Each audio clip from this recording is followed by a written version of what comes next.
everyone, my name is Shahmir Chughtai and welcome back to the third episode of AMP. This podcast is all about the coming generation where we talk about our ideas, our problems, and our solutions. In today's day and age, humanity is going through so many problems. Pollution, global warming, animal extinction, and so much more. Our lives are being put to the test due to our mistakes. And all the pressure has been put on our generation. Kids nowadays are being pressured with so much more than they need to. Teens have been placed with the image that they need to come up with a solution, even though each teen is already finding their way through life. The ideas and opinions of the younger generation need to be heard, seen, and amplified. So this is our third episode. This episode is going to be a slightly dark one. So a couple days ago, it was Thursday last week. It was December 9th, or 8th or something. So around then, there was a lockdown. The lockdown was not fun. A lot of stuff happened. Okay, so what happened is, this podcast episode will be about what happened. Essentially, this podcast is all about our problems and our solutions. This is my podcast. I will talk about my problems and my solutions. There we go.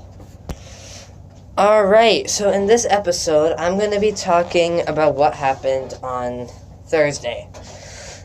So that day was week 2 in our school calendar, meaning that day I had business in the morning and then gym after lunch. So business was fine. I did a presentation that day too, so I was already freaking out. And then the presentation actually went really good. And then lunch happened. Lunch was fine. And then when gym happened, gym is when stuff did not go down. Stuff went down. Stuff went very bad. So for gym class, we were doing health in one of the tech rooms or whatever, like the workshop rooms. And then we were doing our mental health. So shout out to Mr. Siddiqui, because Mr. Siddiqui was there. He was a gym teacher, and he was there the entire time. He was with us. We've done so much mental health stuff, and now that we've actually used the meditation, the methods that we've been talking about, it doesn't feel that pointless anymore. So shout out to Mr. Siddiqui for that one. Okay, so we're doing health. Once again, we're doing mental health, because, yeah. And then what happened was that the announcer, or the principal on the announcement speaker thing, said to initiate lockdown. I was at my desk. I knew exactly what to do, because when I was in Saskatoon, I was born in Saskatoon. I was there from kindergarten and then I did grade 3 here. So kindergarten to grade 2, I was in Saskatoon. So over there, we've done a lot of drills. Like, we used to do 10, 15 a year. We did a lot of drills. So the second that I heard the words initiate lockdown, I knew exactly what to do. I dropped my things, I got my water bottle because I knew I was going to get thirsty, and I ran towards the corner of the room under the projector with one of my friends, Johnson Lamb. Fun guy. I like him. He's fun. Okay. So what happened is 10 minutes in, at first, the funny part is we thought it was a drill. 10 minutes in, 20 minutes in, we're just like, okay, yeah, they're just doing checks and whatnot. 30 minutes, 40 minutes, this is taking a long time. I thought at first this was a drill. So I decided, you know what? We're not doing much. I'm going to try to take a nap. 20 minutes later, I'm half asleep. My friend taps me on the shoulder, shows me a tweet. There is a gunman near BCSS. I'm freaking out. This is my first time being in a real lockdown. Knowing that this might be the last time I go to school, last time I do anything in my life. That might be the day that my life ended. Well, luckily it didn't, because I'm right here, yes. So what happened was, I started praying as much as I could, because I didn't want anything to happen to anyone, nothing to my friends, nothing to no one. So I prayed for literally 35 minutes, and yeah, that was very scary. So everyone's texting their loved ones and telling them that this might be the last time. That's usually how it goes when there's a shooting, I think. So then we're going, almost an hour and a half passes, pitch black, pin drop silent, and then all of a sudden the door slams open and there's an entire SWAT team with guns pointed at us. Yeah. So then I don't want to say the guy's name, but the dude who turned out to have the gun was in my class. I was sitting 2 feet away from him. Yeah, that was guns pointed at our faces. I don't want to say his name, but he was right beside me. They arrested him in front of our eyes, got his things, and left. Then the police came, did their checks, talked to the teacher, and then it was over. The announcements came again. Lockdown's been finished. Go on with your day. I was not feeling good. We had gym. I wanted to run around. I wanted to work out I wanted to work out and scream for an hour. But I was so scared that I was still shaking 45 minutes after. It was not fun. So right after the lockdown, some of the teachers gave students to walk around the halls, stretch their legs. I immediately went to see my friends because I knew where they were. I wanted to make sure everyone was okay. Oh yeah, before lockdown ended and before all the SWAT team coming in and everything, just to let you know, we knew absolutely nothing. All we knew, gun near school, we in lockdown. It's been a long time. We're bored. That's all we knew. And then we also get another piece of info that did not help whatsoever. Someone sends a picture on Instagram with the entire gym being locked down, and all you can see is the faint shadow of 3 SWAT guys. I don't even want to imagine how it was for the girls over there, because I was freaking out for 3 days, even after the lockdown. But they were in it worse than us. They were, I'm not 100% sure about this, but they were they were literally held at gunpoint by the SWAT team for over half an hour. So a lot of stuff was going on. It was not fun. So like I said, I went immediately to my friends, make sure they were okay. One of my friends was very scared. So even though I was already shaking, I tried to comfort him. And then we went on with gym. We went to the mezzanine because that was necessarily free time. And then I started doing weights because like Mr. Siddiqui said, exercise is one of the greatest ways to do or to prepare yourself for these type of situations. Because when you're exercising, your heart's pumping, you're sweating.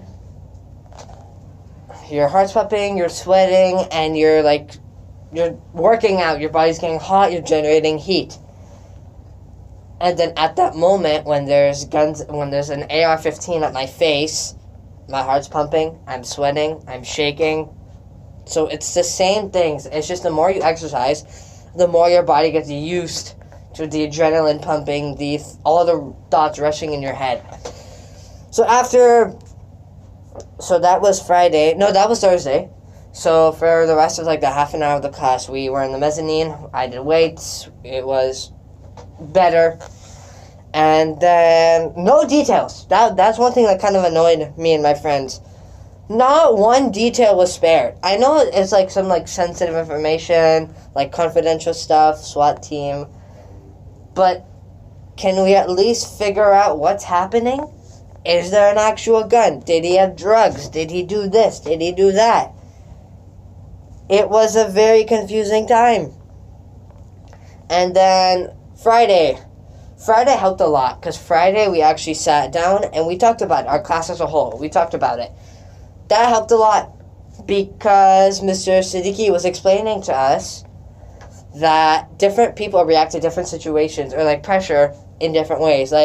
He gives an example that if I got into a car accident, I might start freaking out 2 weeks from then. Because then my body would take time to process that, figure out what's happening, and then realize it's happening, and then go haywire. Because that won't be fun. Getting in a car accident is not fun, whether it be small or big. But that's common sense. Pain is not fun to most people. So I spent the weekend trying to clear this out of my head. Saturday was okay. I guess my parents were gone for stuff. I ate my biryani and I watched YouTube for like an hour while doing my work. And I talked to my friends. The entire time, this is actually a weird thing. The entire time, I was more worried about my friends than me. Even though I was the one who was essentially in it the most. So I constantly, I was spamming, you can ask some of my friends. Like, I was constantly, throughout the weekend, I was asking them, are you okay? Like, do you want to talk about anything? Are you okay? They're fine. And then I realized my own stress relief. I don't even know what it is exactly, but like, we talked about it on Friday, like when we talked about it as a class. Essentially, how can I explain this? Each person has their own way of contemplating and dealing with stress. For me, for example, if I'm in a stressful situation, I will immediately ask like 1,000 questions.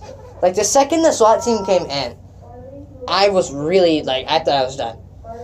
Because it was pin drop silent, like pitch black, all of a sudden door slammed, door jars open, door's struggling, and then slams open. I'm just like, we're done. GG's. Good game. There's no other lives for this. No more lives. Can't pay to win for this one. Yeah. So that's what happened. I wanted to essentially give this episode as a different way of communicating to my audience and my followers, you could say. Like I said in the first episode, people use their popularity and interact with their audience in different ways. Me, I'm trying something new with pretty much every episode. First episode, I tried maybe covering a topic that not many people know about, like people are doing subconsciously. Second episode was a topic that was not necessarily a problem, but it was something that everyone knew about. I guess people just wanted to hear about it, because my second episode actually did well. I had a good amount of listeners for that one. And then this episode, I want to try and connect to you guys. See how you guys are feeling. Look at me right now. This happened almost a week ago, and I'm still asking my friends, are you okay? What's happening? But then now I realize I'm not necessarily okay. I went to Yorkdale Mall on Sunday actually. And then I realized the second I saw the police, my entire body froze. They weren't even looking at me. They passed by me. They didn't even graze me. They didn't do anything. But the second I saw them, I froze. So it's really weird, because the human body, or human mind, you could say, we're weird. It works in such a weird way that we can't even, imagine the different things that our body can do. So this episode is relatively long, so I hope everyone is doing well. Have a good day, and see you guys next episode. Goodbye.